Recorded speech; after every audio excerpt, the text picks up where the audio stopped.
आणि जमलेल्या माझ्या तमाम देशभक्त बांधवांनो, भगिनींनो आणि मातांनो, संपूर्ण महाराष्ट्रभर फिरतोय आणि कोकण तर माझ्या हक्काचं आहे. रत्नागिरी आहे, सिंधुदुर्ग आहे, तुम्ही सगळी माझी आपली माणसं आहेत. तुमच्या समोर भाषण काय करू आणि तुमच्या समोर प्रचार तरी कशाला करू? कारण आपलं नातं हे मोदी शानसारखं नाहीये, बहुत पुराना रिश्ता. खरंच आमचा बहुत पुराना रिश्ता आहे. फटाके थांबवा ना आता. आपलं खरंच बहुत पुराना रिश्ता आहे. फक्त हात जोडून एक विनंती करतोय की उद्याच्या 7 तारखेला विनायक राऊतांच्या मशालीचं बटन दाबून मुंबईमध्ये आपलं जे काही काम आहे 20 तारखेसाठी ते करायला तुम्ही सगळे मुंबईत आले पाहिजेत. माझी माणसं मला माझ्या सोबत पाहिजेत. याचं कारण आता 2 दिवसापूर्वी एक बातमी वाचली. अमित शहा यांच्या गांधीनगरमध्ये त्यांच्या लक्षात आले की बरेचशी लोक ही सुट्ट्या लागल्यानं ते पलटायत, नको बाबा हा.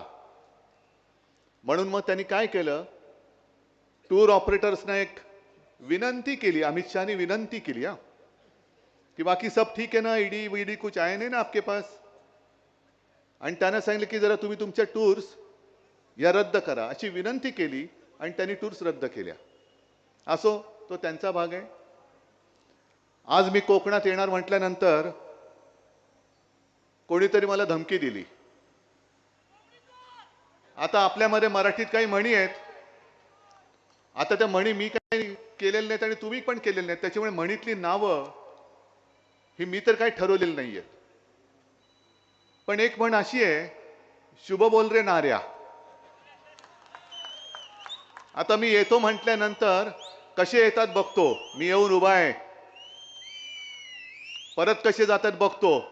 तू आडवा येच, तुला गाडूनच पुढे जातो. आडवाच आहे तू. अरे लाज वाटली पाहिजे. 2-3 वेळा एकदा तुझ्या इकडे येऊन तुला आडवा केला, मग माझ्या घरात तिकडे येऊन उभा राहिला, तिकडे तुला साफ करून टाकला. लाज नाही, लज्जा नाही. बडबडतोय, आपला बडबडतोय.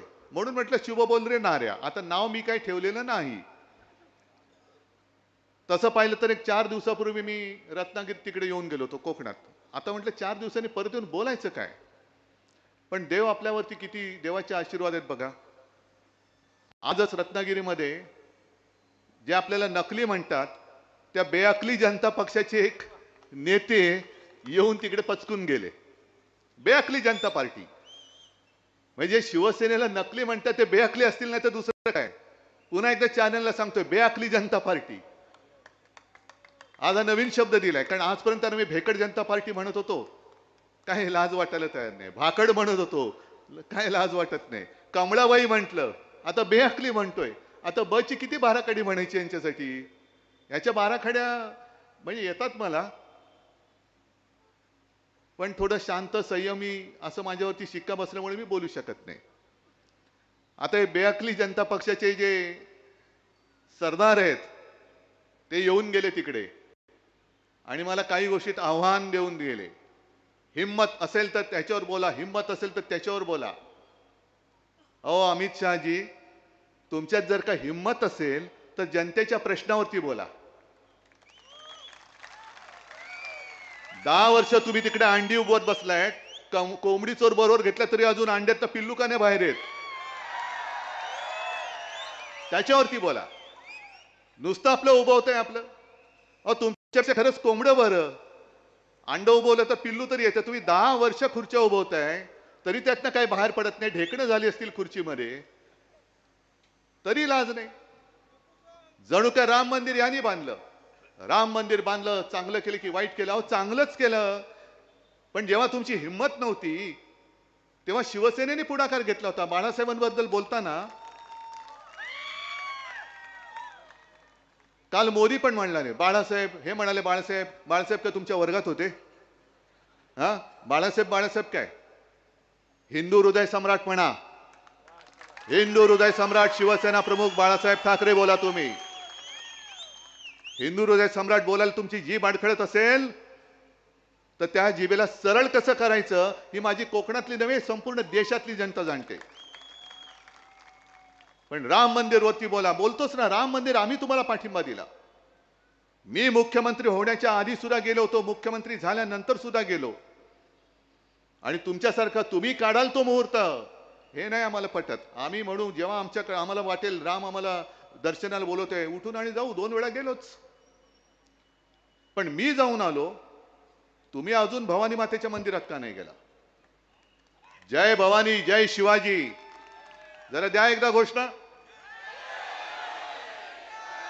हा, त्यांची तिकडे कडी पातळ झाली पाहिजे, एवढ्या जोरात पाहिजे.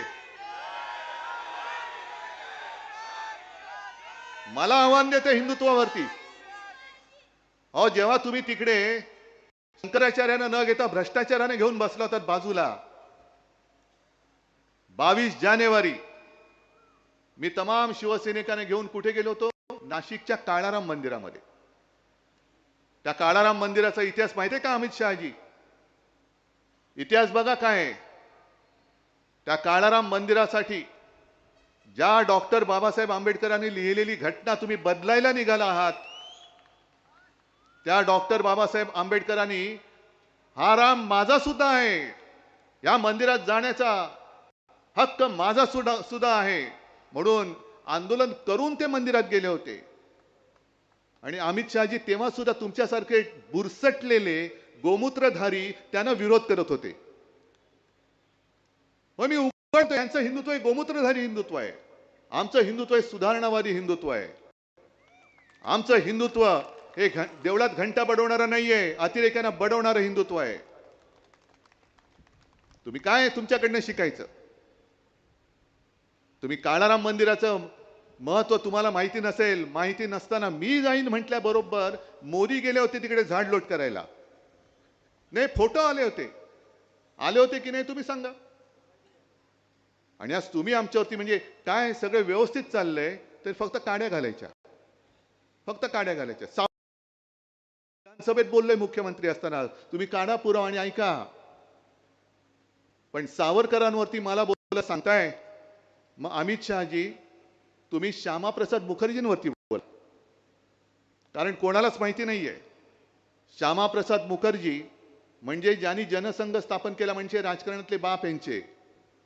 आणि 1940च्या सुमारास बंगालमध्ये ज्या मुस्लिम लीगनी भारताची फाळणी मागितली होती, त्या मुस्लिम लीग बरोबर फजलुल हक मंत्रिमंडळ स्थापन केलं होतं तिकडे बंगालमध्ये. 11 महिने त्यांच्या मंत्रिमंडळात मुस्लिम लीगच्या मांडी लावून तुमचे राजकीय बाप सत्तेत बसले होते. त्याच्याबद्दल बोला. काँग्रेस जेव्हा लढत होती, चले जावचा नारा दिला 42 साली गांधीजींनी, तेव्हा तुमचेच श्यामाप्रसाद मुखर्जी यांनी तिथल्या गव्हर्नरला पत्र लिहिलं होतं की आम्ही इंग्रजांना पाठिंबा देतो का, त्यांच्यासाठी नाही, पण इकडे चांगली कायदा सुव्यवस्था आणण्यासाठी इंग्रजांना पाठिंबा देतो. म्हणून चले जाव चळवळ कशी वाईट आहे, तिला कसं ठेचलं पाहिजे हे तुमच्या श्यामाप्रसाद मुखर्जींनी लिहिलं होतं. ते का नाही बोलत? पण एवढं सगळं खोलात जाऊन बोलण्यापेक्षा तुम्ही 10 वर्ष काय केलं तेवढं फक्त बोला. आज दुर्दैव असं की इकडे सुद्धा काही आले असतील. मी भारतीय जनता पक्षाच्या त्या पिढीच्या विरोधात नाहीये जे खरोखर निष्ठावान काहीतरी नीतिमत्ता विचारसरणी त्यांच्याकडे आहे. त्या भारतीय जनता पक्षांच्या कार्यकर्त्यांबद्दल आणि त्या कुटुंबियांबद्दल आज सुद्धा माझ्या मनामध्ये आस्था आहे. त्या संघाच्या कार्यकर्त्यांबद्दल आज सुद्धा माझ्या मनात आस्था आहे. पण त्यांच्या मनात जो प्रश्न आहे की अरे काय वेळ आली, कमळाला मळाचा प्रचार करायला लागतोय. हातात कमळ आणि कोणाच्या मळ शी. मग एका बाजूला विनायक, दुसऱ्या बाजूला खलनायक. बरं, खलनायक कमी पडत असेल तर चिखलनायक. काय ही भारतीय जनता पक्षाची म्हणजे बोगस भाकड काय भेकड म्हणतो मी एवढ्यासाठी म्हणतोय की मध्ये मोदीजींनी एक सांगितलं की काँग्रेसचा जाहीरनामा कसा आहे. अहो, तुमचा जाहीरनामा तुम्ही पहिला वाचलात का? आता काय झालंय, मोदी सरकार नाही राहिलं, हे गजनी सरकार झालेलं आहे. हे गजनी सरकार आहे. तुम्ही 2014चा तुमचा जाहीरनामा काढा, थापानामा 19चा काढा आणि काय काय नाही केलं ते का नाही केलं हे सांगा.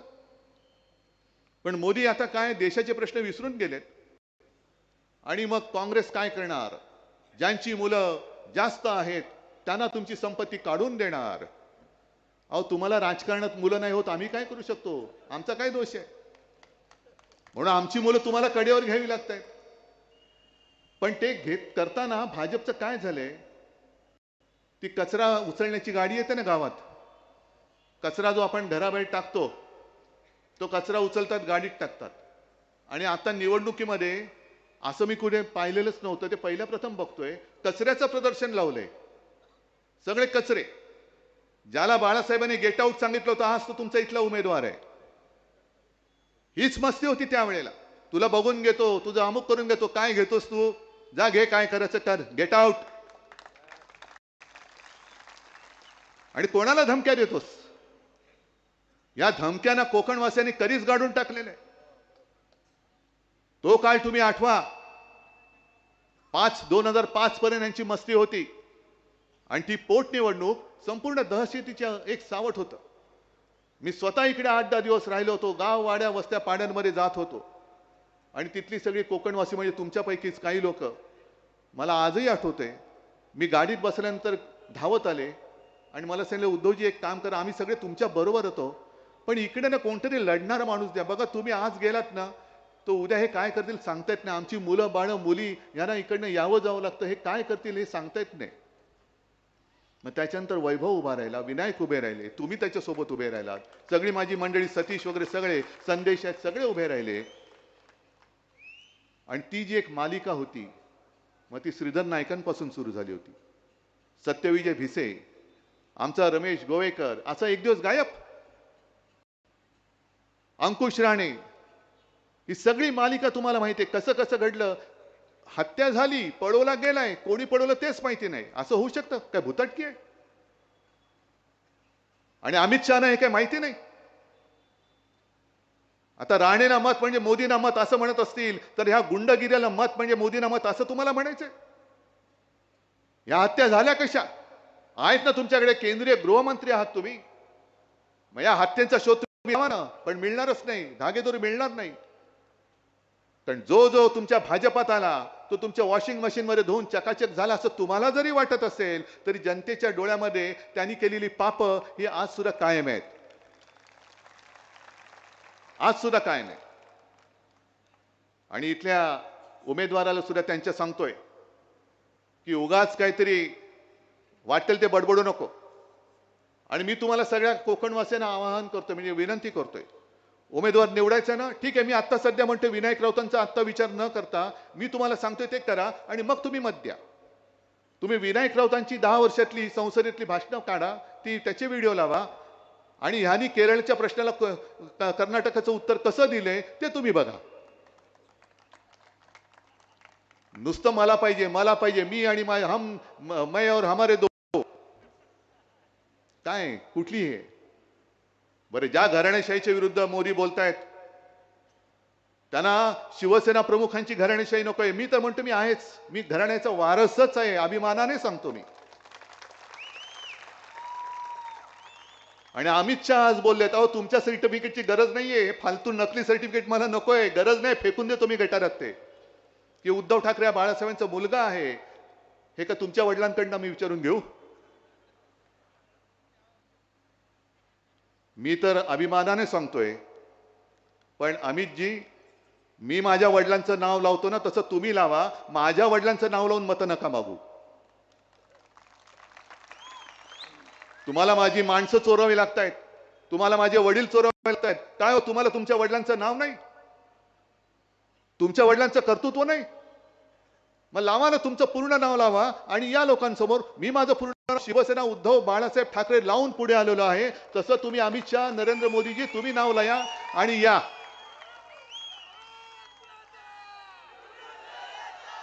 पण संपूर्ण देश तुम्ही नाचून टाकतात. जो वचननामा आम्ही घेऊन तुमच्या समोर आलेलो आहोत, त्या वचननाम्यामध्ये माझं पहिलं वचन आहे की जो महाराष्ट्र लुटला जातोय, हे दोन सुरतवाले व्यापारी, दोन व्यापारी सुरतेचे, अरे छत्रपती शिवाजी महाराजांनी सुरत लुटली होती स्वराज्यासाठी आणि हे दोन सुरतवाले छत्रपतींचा महाराष्ट्र लुटतायत. आणि ही लूट मी होऊ देत नाही, ही लूट होऊ देणं हे बाळासाहेबांचे विचार होते. महाराष्ट्र लुटणारा कोणी असेल आम्ही पर्वा करत नाही त्याची. महाराष्ट्राच्या आड जर याल तर याद राखा तुम्ही असाल तुमच्या घरचे, पण माझ्या महाराष्ट्राच्या वाटेला जाऊ नका. महाराष्ट्रातून जे जे वैभव तुम्ही लुटून नेलेला आहात, इंडिया आघाडीचं सरकार आल्यानंतर ते सगळं लुटलेलं वैभव मी पुन्हा नव्याने जोमाने या माझ्या महाराष्ट्राला प्राप्त करून दिल्याशिवाय राहणार नाही, ही माझी शपथ आहे. तुम्ही महाराष्ट्राचा जो आकस दाखवत आहात तो एक एक वेचून वेचून वेचून मी तुमच्या या आकसाचा सूड घेतल्याशिवाय राहणार नाही. मोदीजी मध्ये ते नेव्ही दिनासाठी आले होते, संकटात तर कधी आलेच नाहीत. ना अमित शहा आले ना नरेंद्र मोदी आले. इकडे सगळे तोक्ते आले, निसर्ग आला, मध्ये आणखीन काही काही वादळं आली. काजूला हमी भाव नाही पण गद्दाराला हमी भाव आहे. असं निवडणुकीत तुम्ही कधी वचन दिलं की गद्दाराला आम्ही लवकरच हमी भाव देऊ? नाही, आधी तुम्ही भाव देता, मग तुम्ही त्यांना घेऊन मग त्यांना निवडणुकीत उभं करता. मग 10 वर्ष तुम्ही सत्ता भोगताय, विनायक राऊत तिकडे कंठशोष करतायत, काजूला हमी भाव द्या, हमी भाव द्या, हमी भाव द्या, तरी हमी भाव देत नाहीत. पण मोदीजी आले, सिंधुदुर्गात आले, मला वाटलं काहीतरी मोठी घोषणा करून जातील, पण घोषणा केलीच नाही.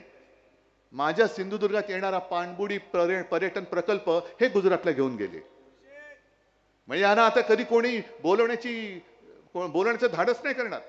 कारण जर का घरी बोलवलं तर घरात काय चांगले बघतील आणि तेच उचलून गुजरातला नेतील. ही अशी यांची एक मानसिकता आहे.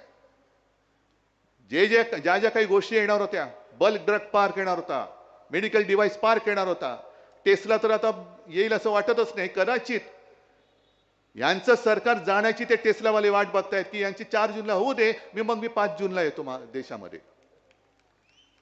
म्हणजे सगळे चांगले उद्योग हे तुम्ही गुजरातला घेऊन जाताय. म्हणून मागे मी म्हटलं होतं की महाराष्ट्राला राख आणि गुजरातला रांगोळी. मग आज अमित शहा मी तुम्हाला आव्हान देतोय, परत उद्या या आणि कोकणात येऊन सांगा बारसूची रिफायनरी मी होऊ देणार नाही. मी तर होऊ देणारच नाहीये, मी तर होऊच देणार नाहीये. पण अमित शहामध्ये जर हिम्मत असेल, हिम्मत आणि अमित शहा हा शब्द विरुद्धार्थी आहे मला माहिती आहे, पण तरी सुद्धा हिम्मत असेल तर या आणि सांगा बारसूला मी रिफायनरी होऊ देत नाही. पण जैतापूर आमच्या माथ्यावर मारायचं, नाणार आमच्या माथ्यावर मारायचं, पुन्हा बारसू मारायचं, जेणेकरून माझं सुंदर जे निसर्ग संपन्न कोकण आहे त्याचं पर्यटन मारून टाकायचं, निसर्ग मारून टाकायचं. आणि जांभा दगडाच्या खाणीवरती ह्या त्या परप्रांत्यांचा डोळा आहे. जैतापूरची सुराजी काही मी नावं पाहिली, जमिनी कोणी खरेदी केल्या, सगळे यांचे बगल बच्चे. मग कोकण मोदी शहा वगैरे त्यांचीच नाव आहेत. 7 बरोबर यांची नावं चढली कशी? परस्पर तुम्ही सगळं लुटून फस्त करता आहात. आणि उद्धव ठाकरेंनी कोरोनाची खिचडी खाल्ली. मग तुम्ही तुमच्या उत्तर प्रदेशमध्ये आणि गुजरातमध्ये काय केलं होतं? गंगेमध्ये प्रेत वाहत होती, पण माझ्या महाराष्ट्रामध्ये एका सुद्धा प्रेताची किंवा शवाची अशी अवहेलना आम्ही होऊ दिली नव्हती. गुजरातमध्ये सार्वजनिक चिता पेटल्या, त्या दुर्दैव आहे. मी टीका नुसती नाही करत, पण हे दुर्भाग्य आहे, दुर्दैव आहे. एक तरी मला भाजप शासित राज्य सांगा की जिकडे महाराष्ट्राने केलं तसं फील्ड हॉस्पिटल उभं करून दाखवलं होतं. लस म्हणे मोदींनी शोधली म्हणून लसीवरती मोदींचा फोटो, मग खतावरती मोदींचा फोटो काय टाकता? शेणखत आहे ना, तिकडे बैलाचा फोटो टाका. नाही, माझा प्रश्न साधा आहे. आता हे जे म्हणतात लस मोदींनी शोधली म्हणून त्याच्यावरती मोदींचा फोटो मी समजू शकतो, पण खतावरती मोदींचा फोटो का? हा कुठला नाही आहे? म्हणजे सगळीकडे मी आणि मीच, म्हणजे जे येईल ते फक्त मलाच पाहिजे, दुसरं कोणी बसायचंच नाही. त्याच्यानंतर दुसरं जे मी वचन दिलेलं आहे ते शेतकऱ्यांना दिलेलंच आहे. शेतकऱ्यांच्या बाबतीत काय जाते, संपूर्ण मराठवाडा विदर्भ वगैरे इकडे तिकडे फिरतोय. ती प्रधानमंत्री सन्मान योजना का काहीतरी योजना आहे का तुमच्याकडे? 6,6 हजार रुपये येतात. PM किसान सन्मान योजना काहीतरी आहे. ते शेतकरी जे सांगतात फार म्हणजे मला कौतुक वाटतं शेतकऱ्यांचं. शेतकरी स्वतः सांगतात की अहो हे 6,000 रुपये वर्षाला देतात, पण आमच्या खतावर GST, औषधांवरती जीएसटी, बी बियाणावरती जीएसटी, सगळी जी काही उपकरणं लागतात त्याच्यात जीएसटी, हजारो रुपये आमच्याकडनं घेऊन जातात आणि 6,000 रुपये भीक दिल्यासारखे आमच्या तोंडावर मारतात. म्हणून मी वचन दिले की शेतकऱ्याला जी जी शेतीसाठी आवश्यक ज्या गोष्टी आहेत, मग ते कीटकनाशक असेल, खत असेल, बी बियाणं असेल, इतर अवजार असतील, ह्याच्यावरचा जीएसटी माफ करून टाकायचा. शहरामध्ये अनेक छोटे छोटे व्यापारी आहेत, त्या व्यापाऱ्यांवरती जीएसटीच्या धाडी पडतात. म्हणजे ह्यांचं सगळे जे चाललेले चंदा दो आणि धंदा लो. वैभव, तू जे बोललास ना की त्यांच्याकडे करोडो रुपयाचे निवडणूक रोखे आहेत, हे बघ माझ्याकडे किती निवडणूक रोखे आहेत. ते निवडणूक रोखेच आहेत आणि सगळे निवडणूक रोखे मी निवडणुकीच्या मतदानाच्या दिवशीच वापरणार आहे. पण तुम्ही जीएसटीच्या माध्यमातून जे व्यापाऱ्यांना त्रास देतात, त्या जीएसटीच्या कर प्रणालीमध्ये आम्ही बदल करणार आहोत. व्यापारी असेल गुजराती असेल, मी गुजरातला काही देऊ नये या मताचं नाहीये. गुजरातच्या हाचं असेल ते आम्ही सुद्धा देऊ, पण गुजरातला देण्यासाठी तुम्ही माझ्या महाराष्ट्राच्या तोंडात हात काढून देणार असाल तर तो हात आम्ही तोडल्याशिवाय राहणार नाही, हे मी महाराष्ट्रामध्ये सांगतोय.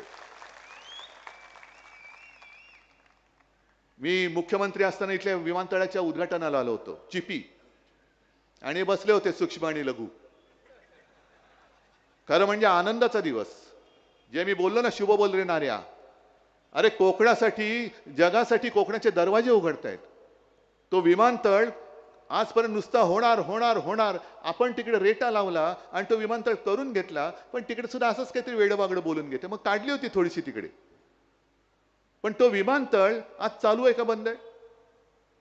बाजूला मग काल मी त्या गोव्याच्या मोपा विमानतळावरती उतरलो, केवढं भव्य दिव्य विमानतळ केलेलं आहे. का हे सगळं वैभव तुम्ही आमच्या कोकणात का नाही आणत? कोकणामध्ये सुद्धा ते संपूर्ण हा किनारपट्टा आहे, गोवापासून हा संपूर्ण किनारपट्टा एवढा सुंदर आहे. इकडे तर आपले ऐतिहासिक किल्ले आहेत, महाराजांनी बांधलेलं सिंधुदुर्ग आहे. ज्या सिंधुदुर्गामध्ये गेल्या वेळेला आलो होतो, वैभवने खरंच चांगलं केलं. एकमेव जे आपल्या छत्रपतींचं मंदिर आहे, त्याच्यात शिवछत्रपतींना त्यांनी दगडी सिंहासन करून घेतलं. केवढं मोठं काम केलं त्यांनी, एवढं मोठं काम केलं. अहो मोदीजी, शहाजी, हे ह्याला कामं म्हणतात. नुसतं तुम्ही आलात आणि पर्यटन प्रकल्प घेऊन गेलात, येऊन नुसतं काहीतरी कोपरा लावून जाता. या गोष्टी मतदारांना तुम्ही जास्त काळ फसवू शकत नाही. आम्ही आणखीन जे वचन दिलंय, जे 95 साली आपलं युती सरकार आल्यानंतर महाराष्ट्रामध्ये आपण 5 जीवनावश्यक वस्तूंचे भाव 5 वर्ष स्थिर ठेवले होते. आता मी स्वतः प्रयत्न करणार आहे, देशात इंडिया आघाडीचं सरकार आल्यानंतर संपूर्ण देशात 5 जीवनावश्यक वस्तूंचे भाव हे स्थिर ठेवण्याचा मी प्रयत्न करणार आहे. सांगा ना, असं काहीतरी सांगा. जो रोजगार इकडनं पळून नेलेला आहे, तो रोजगार पुन्हा मी इकडे उपलब्ध करणार आहे. नुसता शहरात तर नाहीच, मुंबईचं जे आर्थिक केंद्र, वित्तीय केंद्र, हे सुद्धा तुम्ही गुजरातला घेऊन गेला. डायमंड बाजार तो गुजरातला घेऊन गेलात. ते वित्तीय केंद्र जिथे होणार होतं तिकडे बुलेट ट्रेन कोणासाठी? अहमदाबाद मुंबई कशाला? गद्दारांना पळवाय की बसला इकडे का उतरला तिकडे?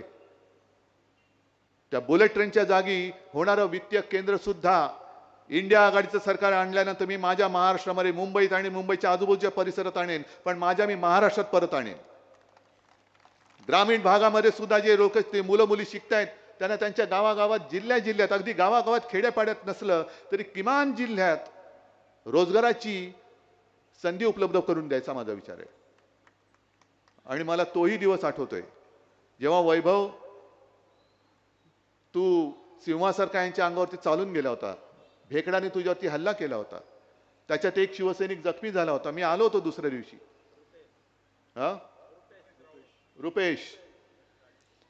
आणि मग इकडे आल्यावरती विचारलं कुठे येतो? तो गोव्याला. अरे गोव्याला कसा? नाही, इकडे उपचाराची सोय नाही. म्हणजे तुम्ही इकडे फक्त मारामारी करायच्या, लोकांची डोकी फोडायची आणि उपचार करायला सुद्धा जागा नाही. स्वतःची मेडिकल कॉलेज बरोबर चालतात, त्याला सुद्धा परवानगी मी दिली होती. मी पाहिलं नाही तेव्हा की कोणाचं कॉलेज आहे, कोणाचं हॉस्पिटल आहे, पण माझ्या कोकणासाठी कोणतरी काम करतंय, कर, चल, देतो परवानगी. मी अडवून ठेवू शकलो असतो, पण मी अडवलं नाही. हे पाप मी कधी केलं नाही. पण एका गोष्टीचा मला नक्कीच अभिमान आहे, हो अभिमान आहे, की मेडिकल कॉलेज शासकीय मी इकडे मंजूर करून दिलं. पण आता काय बंद पडलं वाटतं. पुढचं काम बंद.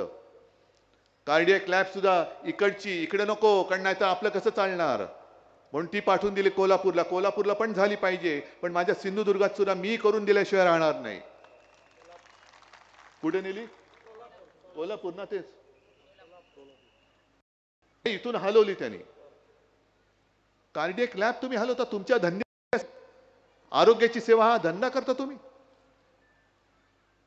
काही ज्या गोष्टी आहेत ना, म्हणून मी अमित शहाना सांगतोय, तुम्ही सांगा या इकडे आणि मला हिंमत विचारताना बाजूबाजूला बसूया, जनतेसमोर फैसला होऊया. तुम्ही 2014 साली जेव्हा आलात तेव्हा पेट्रोलची किंमत काय होती, आज काय झाली? डिझेलची काय होती, आज काय झाले? गॅसची काय होती, आज काय झाले? सगळ्या गोष्टी काढा. तुम्ही 2 कोटी लोकांना, तरुणांना दरवर्षी नोकरी देणार होता, किती जणांना मिळाले? एक सुद्धा नाही. पण यांच्या जाहिराती जोरात आहेत. म्हणजे 8,000 कोटी 10,000 कोटी हे निवडणूक रोख्यांच्या माध्यमातून यांनी जमवलेच. पण न्यायालयाने जर का यांचं भांड फोडलं नसतं तर निकालाच्या आधी आणखीन 10,000 कोटींचे रोखे छापण्याची परवानगी या बोगस, भेकड, भाकड जनता पक्षाच्या सरकारने दिली होती. हे सगळं काय आम्हाला कळत नाही? आज संपूर्ण महाराष्ट्रच नाही, संपूर्ण देश तुमच्या गॅरंटीच्या जाहिरातीने बरबटून तुम्ही टाकलेला आहात. कसली गॅरंटी? कुठून आणली ती कुठून आणला था पैसा? सगळीकडे मोदी गॅरंटी, मोदी गॅरंटी. कसली गॅरंटी? की वाटेल तेवढा पैसा खा आणि भाजपात या, काही होणार नाही, मोदी गॅरंटी है. अरे बेटा आ जाओ, कितना खाया तूने? 50 करोड़. अच्छा चलो इसको नगर सेवक बनाओ. कितना खाया? 500 करोड़. हाँ इसको जरा मंत्री बनाओ. कितना खाया? 70,000. अरे अरे इसको तो साला उपमुख्यमंत्री बनाओ. म्हणजे खरंच लाज वाटते हो मला, खरंच लाज वाटते. म्हणजे जी आपल्या महाराष्ट्राची परंपरा आहे ती काय? शुरामी वंदिले. आणि भाजपची परंपरा आता झाली चोरामी वंदिले. चोर जेवढा मोठा तेवढं यांचं लोटांगण मोठं. घालील लोटांगण चोराच्या समोर. प्रश्न आम्हाला नाहीये, प्रश्न तुम्हाला आहे. तुम्हाला म्हणजे तुम्हाला नाही, मोदी शहा आणि भाकड जनता पक्षाला आहे. मी भाकड भेकड का म्हणतोय? भाकड एवढ्यासाठी म्हणतोय कारण यांनी त्यांच्या पक्षाचं नेतृत्वच उभं करू शकले नाहीत. यांना सगळी बाहेरची माणसं घ्यावी लागतात, म्हणून त्यांना मी भाकड म्हणतोय. भेकड का म्हणतोय? कारण स्वतःच्या हिमतीवरती यांच्याकडे कार्यकर्ते नाहीत. मैदानात लढाईला या म्हटलं तर यांचे घरगडी जे आहेत, ईडी, इन्कम टॅक्स, सीबीआय, त्यांना पुढे पाठवून त्यांच्या आडूने दमदाटी करतात. म्हणून हे भेकड आहेत, म्हणून हे भेकड आहेत. नाही तर तुम्हाला वाटेल मी उगाच काहीतरी त्राग्याने काहीतरी बोलतोय. त्राग्याने नाही मी कधी बोलत. मी बोलतो ते नेहमी सत्याच्या आधारावरती बोलतो. आता त्यांच्या समोर असाच आहे की 4 जून जेव्हा उजाडेल आणि इंडिया आघाडीचं सरकार 300 पेक्षा जास्त जागा मिळून तिकडे दिल्लीत विराजमान होईल. होईल, लिहून ठेवा तुम्ही. तुम्हालाच खोटं वाटते की काय? तुम्ही तेही दिवस आठवा की ज्या काळात संपूर्ण देशात भारतीय जनता पक्षाचे फक्त 2 खासदार होते, 2. आणि तेव्हा त्यांना जवळ करायला कोणीही तयार नव्हतं. कोणी नव्हतं, कारण गोमूत्राचा एवढा वास यायचा, कोणी नको शी. पण आम्ही हिंदुत्वासाठी त्यांना जवळ घेतलं, कारण आमचं हिंदुत्व हे राष्ट्रीयत्व आहे. आणि आम्हाला असं वाटलं की आपले हिंदुत्वाचे विचार मिळतायत, पण यांचं हिंदुत्व हे बोगस निघालं, हे गोमूत्रधारी निघालं. आणि आमचं आपलं हिंदुत्व हे राष्ट्रीयत्व आहे. तेव्हा 2 खासदार होते, पण आम्ही लढत राहिलो. आपण सगळे लढत राहिलो. अब की बार, अब की बार. अरे बार बार आपटले तरी अब की बार. आणि कोणालाच कळलं नाही. जेव्हा पहिल्यांदा 2014 साली, म्हणजे अटलजी मधला काळ सोडूनच द्या, ते येऊन गेलेच. पण 2014 साली मी स्वतः गेलो होतो. प्रणव मुखर्जी राष्ट्रपती होते. प्रणव मुखर्जी सुद्धा चकित झाले होते की एवढ्या 30 वर्षांनंतर, जवळपास 30 वर्ष झाली असतील, पहिल्यांदा एका पक्षाचं सरकार देशात आलं. 19 साली आणखीन 300. जर 2 खासदार असलेल्या पक्षाचे 300 होऊ शकतात, तर 300 खासदार असलेल्या पक्षाचे 2 पुन्हा होऊ शकत नाही. आणि माझी देवाकडे प्रार्थना की यांचे 2च खासदार कोण आपल्याला माहिती आहे ते यावेत, तेवढे 2च यावेत. आणि समोर इंडिया आघाडीचं सरकार असावं. त्या दोघांना आपण प्रश्न विचारू, बोलो 10 साल में क्या किया? द्या उत्तर. जसं तुम्ही चाय पे चर्चा केली होती, अहो एवढी बोगस सगळी बोगसगिरी केली यांनी की विदर्भात मी जेव्हा गेलो होतो यवतमाळमध्ये, ते दाबडी म्हणून एक गाव आहे. 14 साली मोदीजी गेले होते आणि चाय पे चर्चा. मग ते चाय पे चर्चा म्हणजे चहामध्ये साखर किती टाकायची, दूध कसं टाकायचं सगळं झाल्यानंतर मग मोदींनी त्यांना सांगितलं की इथे काय जास्त पीक कोणतं आहे. सगळ्यांनी सांगितलं कापूस. मग त्यांना सांगितलं मी तुम्हाला इथे कापसासाठी बाजारपेठ उपलब्ध करून देईन, निर्माण करून देईन. दिले सगळ्यांनी, पटापटा मतं दिली. मत दिल्यानंतर जेव्हा शेतकऱ्यांनी पत्र पाठवायला सुरुवात केली प्रधानमंत्री कार्यालयात, काय होऊ नाही चू नाही. मग तिथले शेतकरी उठले आणि प्रधानमंत्र्यांना भेटायला दिल्लीत गेले. भेटायला कसले देतात, लांबच्या लांब अडवले आणि परत पाठवून दिले. मधल्या काळात पंतप्रधान जेव्हा यवतमाळ त्या गावाच्या इकडे आले, ते शेतकरी जायला निघाले. पोलिसांकडनं त्यांना असं अडवून टाकले की पंतप्रधान त्यांना दिसलेच नाहीत. ही मोदींची गॅरंटी. त्याच्यानंतर मध्ये एक ती जाहिरात आली. ती जाहिरात आल्यानंतर या चॅनलवाल्यांनी ती कोण महिला आहे त्या महिलेचा शोध घेतला आणि शोध घेतल्यानंतर त्या महिलेच्या घरी गेले तर सारी 8x8 10x10 खोली. त्या महिलेला मोठा फोटो दाखवला पेपरमध्ये पहिल्या पानावर आलेला. काय तिचं नाव लक्ष्मीबाई वगैरे असेल, कलावती नाही लक्ष्मीबाई असेल. आणि तिला सांगितलं आपका फोटो आया है. बोले हाँ फोटो आया है, कुछ लोगों ने मुझे कहा कि आपकी तस्वीर आई है. तो अच्छा कब कब मैंने मालूम कब लिया फोटो, हम गांव काम के लिए गए थे, शायद वहां से आते आते लिया होगा. तो अच्छा ये घर आपका है. हाँ मेरा घर है. तो आपको ये प्रधानमंत्री आवास योजनेत मिळाले. तो नाही हे माझं भाड्याचं घर आहे, 500 रुपये मी भाडं देते. आणि त्याच्यात लिहिलं होतं की या बाईसारख्या आणखी 30 लाख लोकांना प्रधानमंत्री आवास योजनेतून घरं मिळाली. तुम्ही जे कलावती म्हणता ते वेगळं आहे. कलावती ते अमित शहा लोकसभेत बोलले होते, कलावतीला घर मोदींनी दिलं, पाणी मोदींनी दिलं, वीज मोदींनी दिली. आणि कलावतीचा इंटरव्ह्यू घेतला तो ह्यांनी काही दिलं नाही, मला दिलं ते सगळं राहुल गांधींनी दिलं. पण आपण फसतो. जसं त्या पातंजलीच्या जाहिरातीनं फसलो, त्यांना सुप्रीम कोर्टाने सांगितलं की आता तुम्ही छापा, माफीनामा छापा. तसं उद्या आपलं सरकार आल्यानंतर यांना सांगावं लागेल की तुम्ही जेवढ्या मोठ्या जाहिराती केल्या सगळ्याचा माफीनामा तुम्ही छापा. आता मोदी गॅरंटी 10 वर्षात काही केलं नाही, हीच आमची गॅरंटी, पुढच्या 10 वर्षात काहीच करणार नाही, दुसरी गॅरंटी. पण काय बोलतायत, किती बोलतायत. हे जे काही झालं आतापर्यंत तो म्हणे ट्रेलर होता, ट्रेलर. म्हणजे पिक्चर किती भयानक असेल, पिक्चर किती भयानक असेल. गॅसच्या किमती आजपर्यंत एवढा वाढला, ट्रेलर होता. पिक्चर मध्ये तो आणखीन 5,000च्या वरती जाईल. डाळी कडाडल्या आहेत, सगळंच कडाडलेलं आहे. आणि हा नुसता ट्रेलर असेल तर पिक्चर किती भयानक असेल. आणि असा पिक्चर तुम्हाला बघण्याची इच्छा आहे. गेल्या वेळेला माझी चूक झाली, खरंच चूक झाली. मी संपूर्ण महाराष्ट्राची माफी मागतो. मला असं वाटलं होतं की आज नाही तर उद्या हे सुधारतील, पण सुधारायचं नाव नाही घेत. उलट आता घरात घुसून घर फोडायला लागलेले आहेत.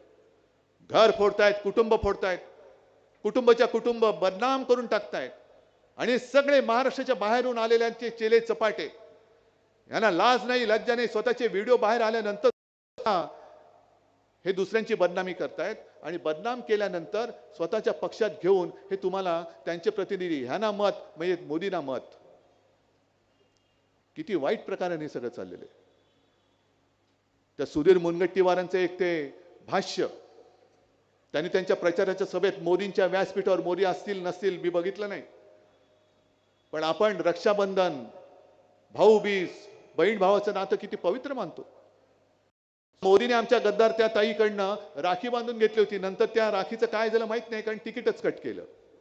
ते नागेश, तो आपल्या तुमच्या बाजूच्या वॉर्डातल्या संजय देशमुखच्या इथल्या.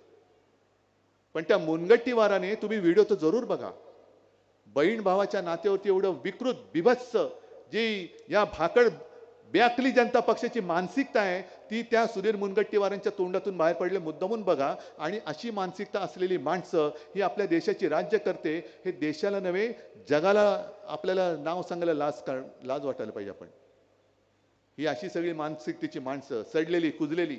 म्हणून मी इथल्या भाजपच्या त्या लोकांना सांगतोय, संघाच्या त्या लोकांना सांगतोय, अजूनही आपण ज्या हिंदुत्वासाठी एकत्र आलेलो आहोत ते हिंदुत्व मी सोडलेलं नाही. माझ्यावरती झालेले ते जे काही संस्कार आहेत ते मी सोडलेले नाहीत.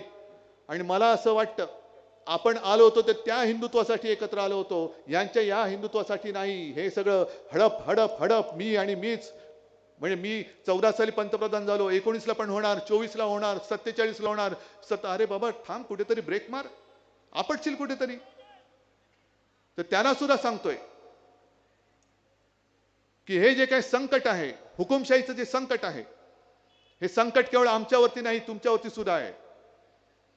आणि यांना जी घटना बदलायची आहे, डॉक्टर बाबासाहेब आंबेडकरांनी लिहिलेली घटना, ती एवढ्यासाठी बदलायची आहे की एक साधा माणूस दलित कुटुंबात जन्मलेला, तो एवढा बुद्धिमान, आणि त्यांनी लिहिलेली घटना आम्ही मानायची. हेच ते मी बुरसटलेलं गोमूत्रधारी हिंदुत्व म्हणतो ते. हे एका दलित कुटुंबात जन्मलेल्या साध्या माणसाने पण बुद्धिमत्तेने अफाट असणाऱ्या त्या महामानवाने लिहिलेली घटना यांना बदलून टाकायचे, म्हणून यांना 400 पार पाहिजे. तरी एक बरं आहे की हे जेव्हा 400 पार म्हणतात तेव्हा लोक काय म्हणतात? अरे मोठ्याने बोला ना, तडीपार. आणि त्यांना आता तडीपार केल्याशिवाय तर शांत बसायचं नाही. म्हणून मी तुम्हाला हात जोडून विनंती करतोय, गेल्या वेळेला माझी चूक झाली, खरं झाली, पण या वेळेला ती चूक होणार नाही. विनायक राऊत तेच आहेत. चिन्ह त्यांनी चोरलं असलं तरी आता ही मशाल भडकलेली आहे, मशाल भडकलेली आहे.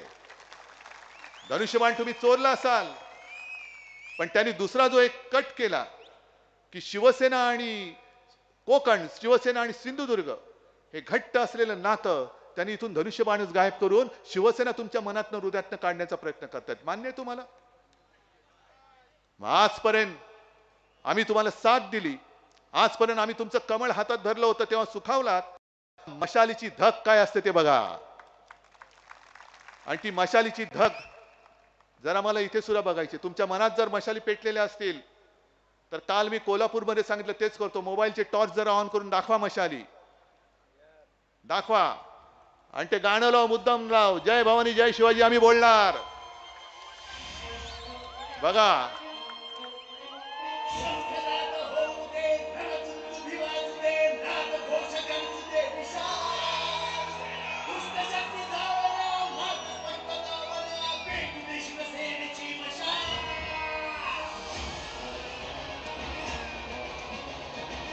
ते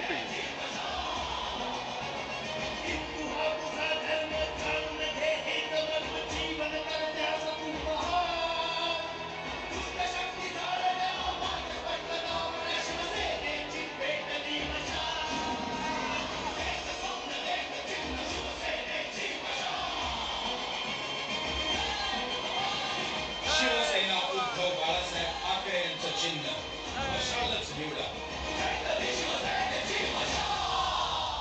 चला, दुष्ट शक्ती जाळण्या, मार्ग स्पष्ट धावण्या, दुष्ट शक्ती मार्ग स्पष्ट धावण्या.